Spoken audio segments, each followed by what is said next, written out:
What is up? I just turned 33 today, and I'm going to give you 10 things that I knew now in hindsight that I should have done earlier, wish I did, and paying for the price now, but for the most part, very glad that I'm still alive 10 years from now, because I'm very grateful to be in this position. So I'll talk about the things that I did well, and it's going to the gym.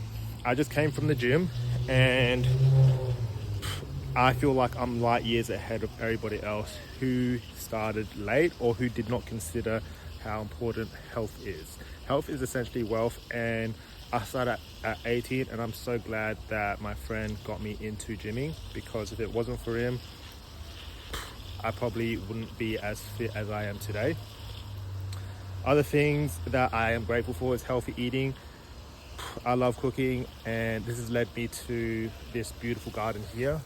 I would not have appreciated this garden or growing things in this garden, knowing that how important organic is. And when you see organic in the supermarkets, it's just a marketing scheme, because you don't consider plastics, how long they store it in the fridge for, how old is it from as soon as they pick it from the tree.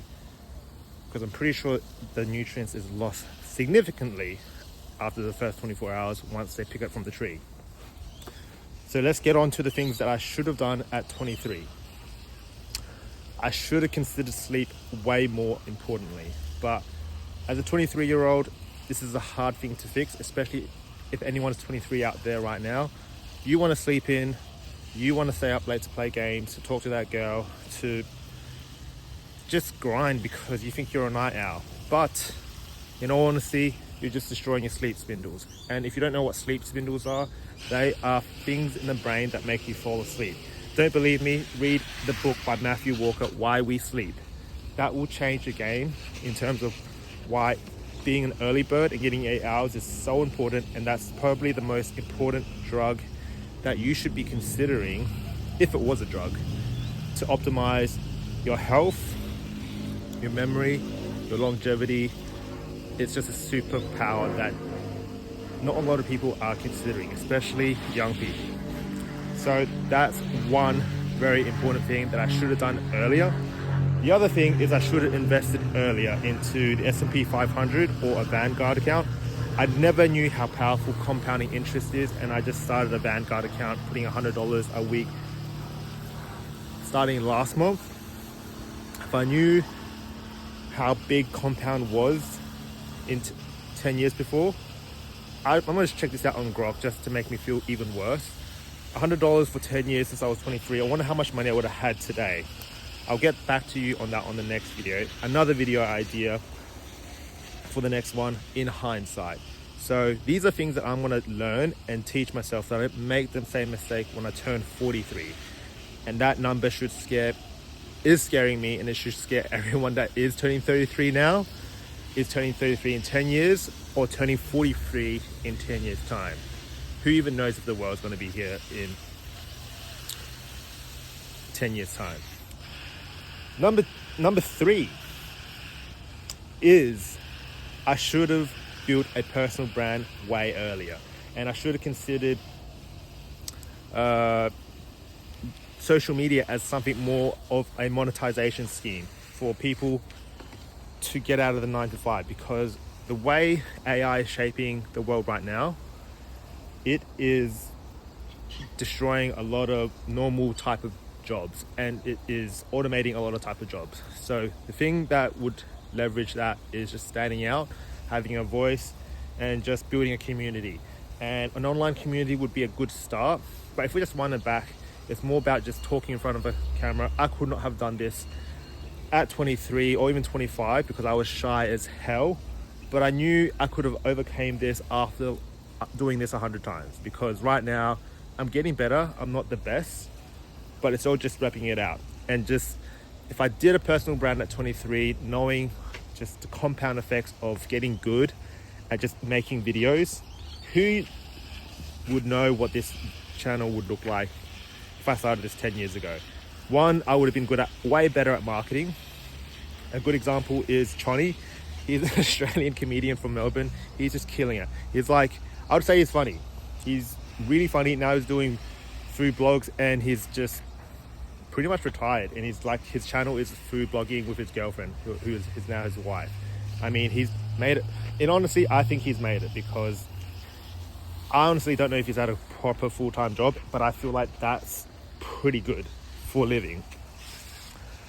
All right, that was number 4. Number 5, I should have read more books way more earlier. As I said before, the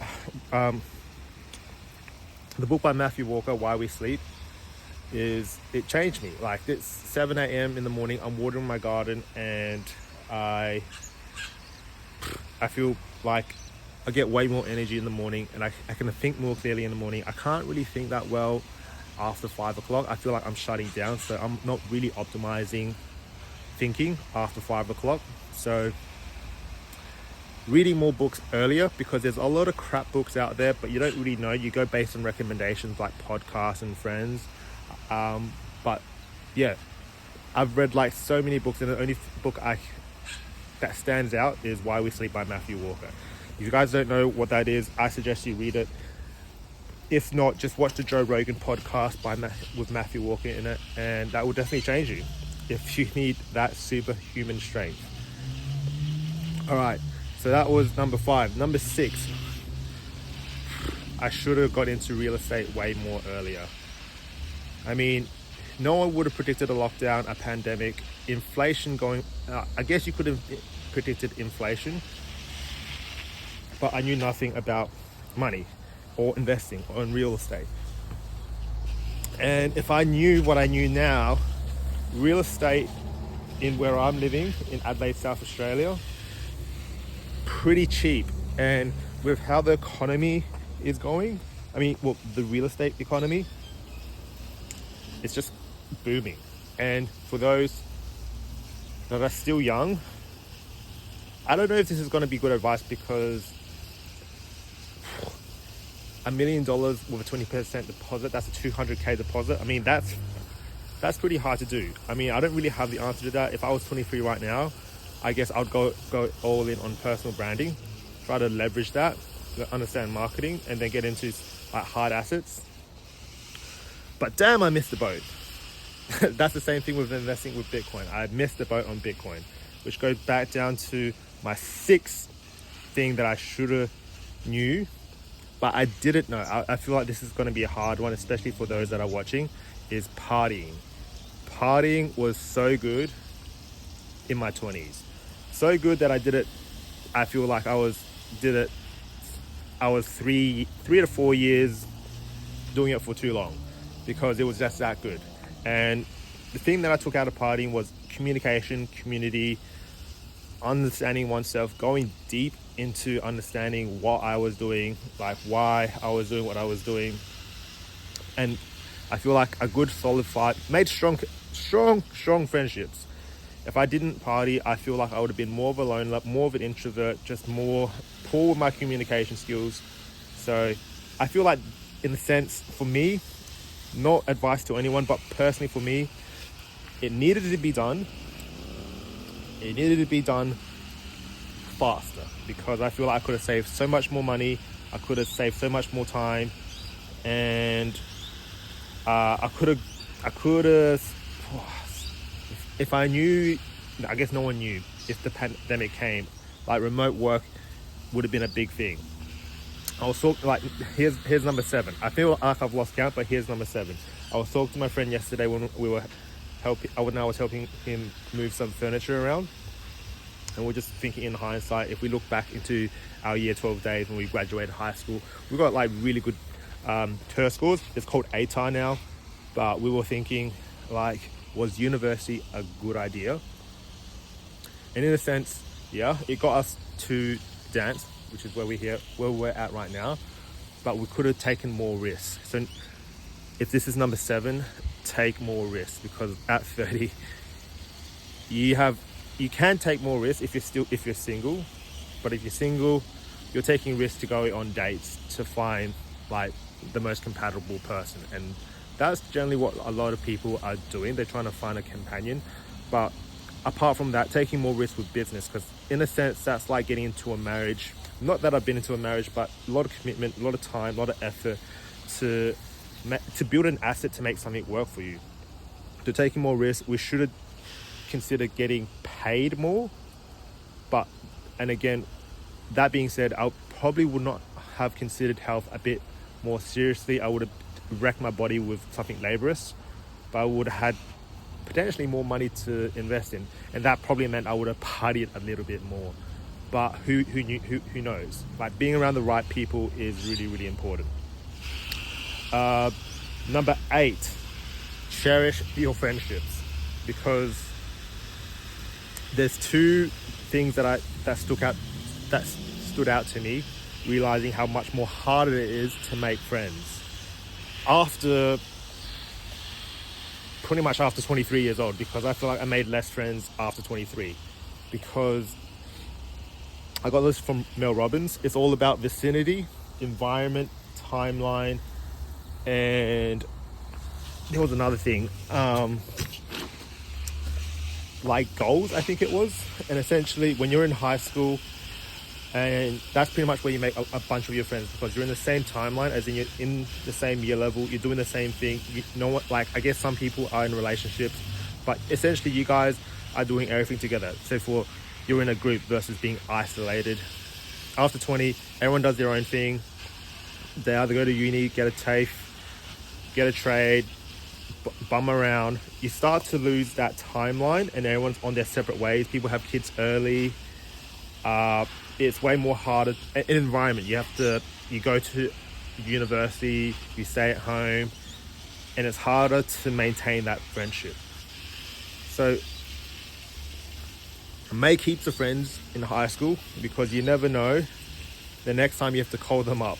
And that's the hard thing that a lot of people don't want to do. And you want to be that guy. You want to be that reply guy. You want to be that follow-up guy. Fuck, another idea I could do.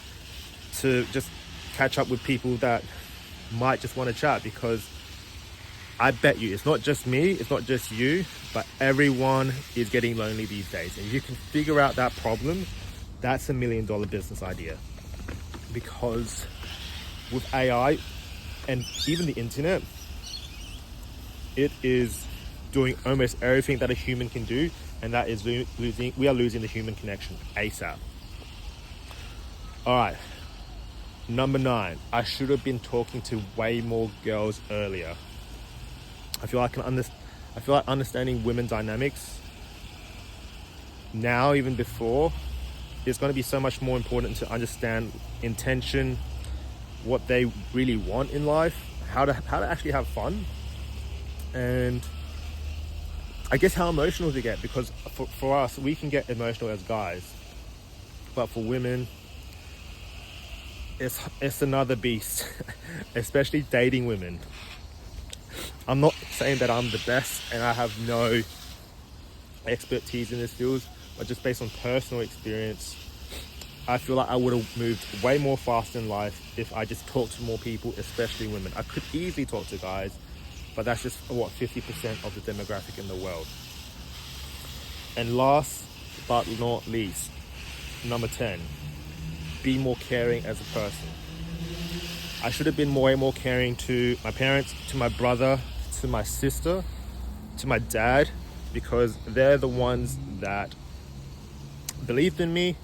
Mutual love, and mutual love means just still loving your son even though he was a piece of shit and just not talking to you, and they still are doing to this very day. And knowing that if I was to start a family before I die, I feel like that's the hardest thing to do. Loving an offspring or someone that has your DNA, even though it's like a roller coaster ride. They love you, they don't love you, they say they love you, they ignore you. I mean, that's one of the hard things to do. And that's one thing that I'm still trying to figure out, because I feel like at some point in time, I still need to be I need to service my parents more than I'm servicing my clients, my patients at work, because the amount of time and effort and care I give to clients and patients, I mean, I don't give that to my parents. And that's just really, like, punches me in the stomach to know that yeah, I'm getting money, but am I actually fulfilling my ancestors, my DNA, and helping them out? Ultimately, I feel like I'm doing a pretty good job as a son and as an older brother. But damn, I can do way more. I can actually do way more. And that being said, I'm gonna finish up with this video very raw dogging it, because I feel like raw dogging it is gonna leverage. I just feel like this is what people want to hear over something AI generated. So thanks for hearing this. I hope this resonates with someone, and I'll see you guys in the next video.